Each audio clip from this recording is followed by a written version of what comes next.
బంగారాల్లో మనం ఫస్ట్ నుంచి ఏదైతే క్వాలిటీ బంగారాన్ని ఎట్లా కొనాలి? క్వాలిటీని ఏ రకంగా నిర్ణయిస్తారు? మనం గతంలో చూసుకుంటే కేడీఎం అని అన్నాం. కేడీఎంని ఏదో ఇటీవల గవర్నమెంట్ కూడా బ్యాన్ చేసింది. ఇప్పుడు ఏ పద్ధతొచ్చింది? ఆ పద్ధతిలో రకాలేంటి? ఎట్లా నాణ్యతని మనం బేరీజ్ చేయాలి? చాలా షోరూమ్స్‌లో చాలా రకమైన బిల్స్ ఇస్తా ఉంటారు. అయన్నీ ఎట్లా తెలుస్తాయి అనే అంశాన్ని కూడా మనం ఆహ్, ప్రజలకు తెలియజేయడానికి పీసీ శేఖర్ జ్యువెలరీ వర్క్స్ వారు ఉన్నారు. ఆయన్ని అడిగి తెలుసుకుందాం. సార్ చెప్పండి ఎట్లా ఉంది? ఇప్పుడు కేడీఎంని గవర్నమెంట్ బ్యాన్ చేసిన తర్వాత ఏంటి పరిస్థితి? ఎందుకు బ్యాన్ చేసింది కేడీఎంని?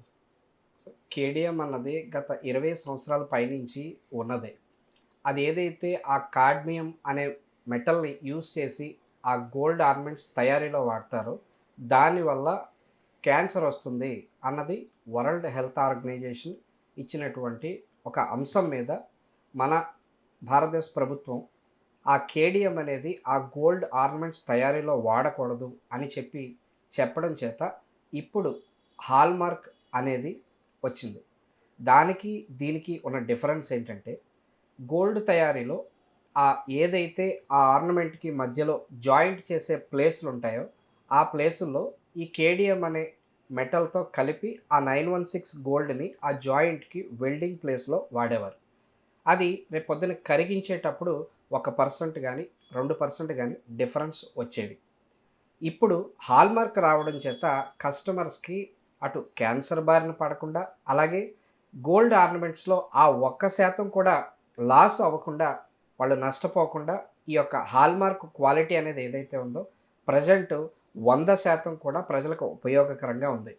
అలాగే హాల్మార్క్ వేయించుకున్న తర్వాత, ఆ ఆర్నమెంట్స్ కొనుక్కున్న తర్వాత కూడా ఆ క్వాలిటీ ఏదైతే మాకు వచ్చిందా? రాలేదా? అన్నది కస్టమర్స్ కూడా ప్రతి ఊళ్ళో, ప్రతి సిటీస్‌లో ఆఖరికి చిన్న చిన్న నగరాల్లో కూడా ఆ gold checking machines, hallmark quality checking machines కూడా మనకి అవైలబుల్‌గా ఉన్నాయి. ఇవాళ బంగారు ఆభరణాలు కొనేటప్పుడు అటు షోరూమ్స్‌లో గాని, ఇటు మార్కెట్‌లో ఉన్నటువంటి ఏ నగల దుకాణంలో గాని గోల్డ్‌ను కొన్న తర్వాత ఒక్కసారి చెక్ చేయించుకొని ఇంటికి వెళ్ళినట్లయితే గనక వాళ్ళు మరింత ధైర్యంగా బంగారాన్ని కొనొచ్చు.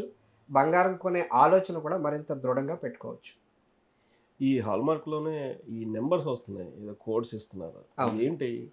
ఎట్లా చెప్తారది? అది ఒరిజినల్ ఏంటి? ఆ నంబర్స్‌లో ఏ క్వాలిటీ ఎంత అనేది ఒక చెక్ లిస్ట్ ఇస్తారు కదా! అవునండి. దాన్నేంటి చెప్పండి? ఏదైతే ఇప్పుడు ఇదివరకు బిఐఎస్, హాల్మార్క్ అనే స్టాంప్ ఉన్నది మాత్రమే కొనుక్కోండి అనేది బయట జరుగుతున్నటువంటి విషయం. ఇప్పుడు దానికి అందులో కూడా కొంత కొంత డిఫరెన్సులు జరుగుతున్నాయి. ఆ లోటుపాట్లు ఆ క్వాలిటీలో జరుగుతున్నాయని ఏదైతే మనకి సంబంధించినటువంటి గవర్నమెంట్ ఉత్తర్వులు ఉన్నాయో, ఆ బిఐఎస్ హాల్మార్క్‌కి కూడా ఆ లైసెన్స్‌కి సంబంధించి దాని యొక్క కోడ్ నంబర్ ఏదైతే ఉందో అది కూడా ఆ బిఐఎస్ హాల్మార్క్‌తో పాటు ఆ చివర వచ్చేటటువంటి ఆ కోడ్ వస్తుంది. దానివల్ల మీరు మరింత మోసపోకుండా మీ యొక్క ఆభరణాన్ని దృఢంగా కొనుక్కోవచ్చు అని చెప్పేసి మనకి తెలియజేస్తా ఉన్నారు. ఈ హాల్‌మార్కు ఎంతవరకు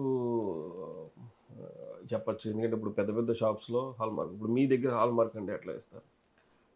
సో, పెద్ద షోరూమ్స్‌కి అటు మార్కెట్‌లో ఉన్నదానికి ఇక్కడ మనం మాట్లాడుకోవాల్సొస్తే ఇక్కడ 3 రకాల పద్ధతులు.